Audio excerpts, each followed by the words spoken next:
Hi, I'm Jim Tolles. I'm a spiritual teacher. I blog regularly at spiritualawakeningprocess.com. And of course, I do videos here on this YouTube channel, my YouTube channel, Jim Tolles. Today I want to talk about what to do after awakening.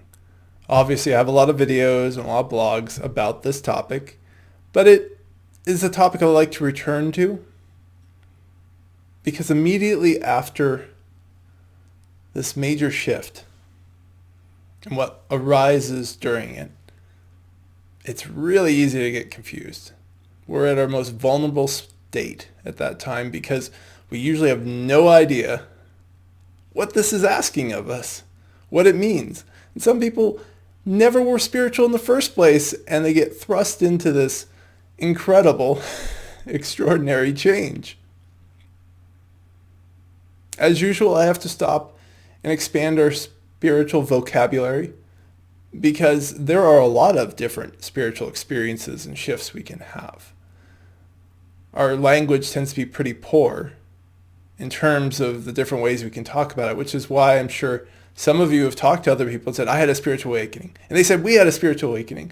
And then you started talking like you did not have the same thing at all.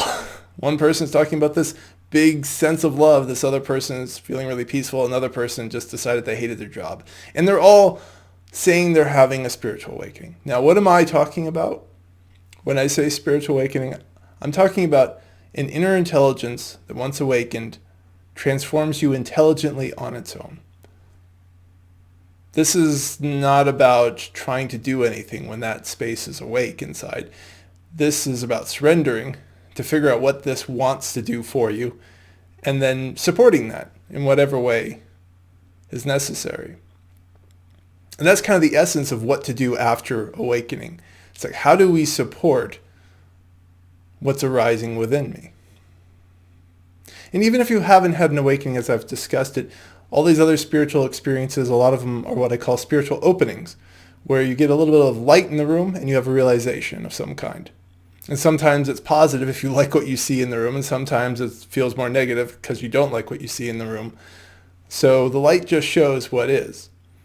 When our minds are opening up, we just realize something's going on in our life. So if we realize we have an amazing romantic partnership, then that's what you realize, and you're usually pretty happy about that. If you realize you don't have an amazing romantic partnership, that it's very wounded, or if it's really, really unhealthy, then that's what you're seeing. It's actually the same sort of situation, an opening in the mind, but how you're responding to it, it depends on your ego preferences.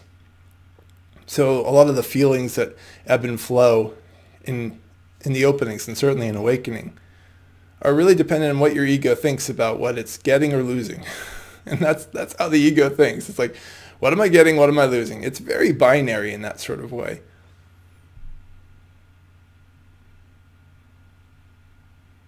And coming back to this topic of what to do after awakening, I think part of it is figuring out, well, did you have an awakening? If not, how we respond to something that's more of an opening is a little bit different.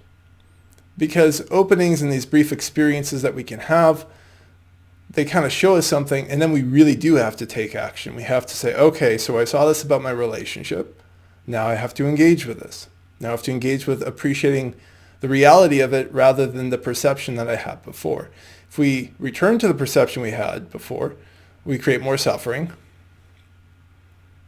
Depending on how strong your spiritual experience was, depends on how much you realize that something is or is not in alignment with reality. It depends on how much you want to go back to your old perception. And we tend to really, really preference our old ego perceptions. Now with awakening, we start with surrender because we really have to admit we don't know ourselves and that something else does. And that's just profoundly humbling. So profoundly humbling to be like, wow, I've been living in this body for 20, 30, 40, 50, 60, 70, 80 years, and I did not know who was inside. And I did not know how to live my life. And here's this intelligence that's showing that to you. That means humility is part of this, right? Surrender, humility. These are important aspects, important almost non-actions in some regards for the surrender to move towards after awakening. And when you see something that you have to acknowledge it. So acceptance is part of this as well.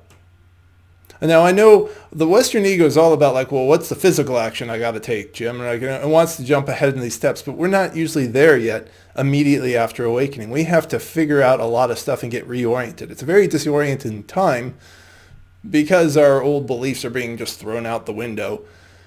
And this new reality, which is actually the old reality that we'd covered up, is being shown to us. And this sort of mental, psychological friction is going on.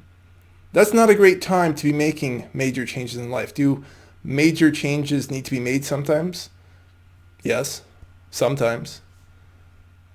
Particularly for those of you who already knew certain things that you had to change in your physical life and you've been avoiding it. So if you've been lazy, procrastinating, those types of traits, you're the type of person who probably will need to take more action. But for a lot of the rest, it's surrender. Be humble, accept, give yourself time to settle and reorient to what you're realizing. And this leads to simple tools like meditation to help yourself calm down. Just on that level, meditation is really useful. Journaling to start to acknowledge what you're noticing to get your ideas out of your head, because truth, when it comes onto the page, stands out. Your own ego lies when they are on the page. They can't hold up.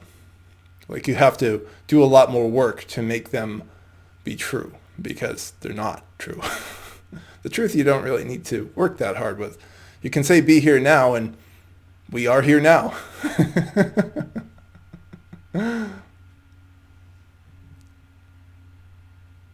And you can challenge that as like, I'm sure we could set up some experiment to challenge if we actually are here now. And it sounds really silly when I talk like this, but the simplicity of it is often missed. So while this whole awakened surge that people go through immediately after awakening can be really strong, it's actually pushing us towards simplicity, a decomplication. The ego mind is very complicated with all of its rules and beliefs about who you should be, who others should be, how life should go, how it should not go, how to handle the pain of your past or other situations, how to replicate things that you want from your past in the present. And it's exhausting. And sometimes when people have chronic fatigue after awakening, it's because they're already exhausted and they're just acknowledging, I have been wearing myself out trying to be this person. And I'm tired. Now there's a lot more that comes after awakening. And obviously I've got a ton of videos. And down in the link section, I've got some more posts to blogs that can help you as you move through this particular transition. But I just really want to emphasize those first three keys, that what you do after awakening is you surrender, you humble yourself as you appreciate that you don't really know who you are. Even if you've done a lot of inner work, there's so much in the unconscious inside of a human being. It's profoundly humbling. And then you start to accept.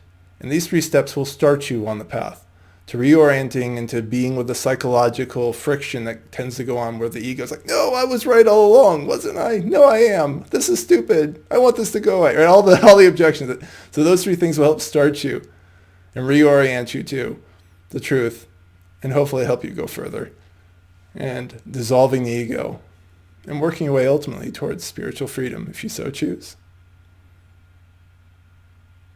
Once again, my name is Jim Tolles. I hope this video is helpful. Feel free to subscribe, like, share this link, and I wish you well on your spiritual path.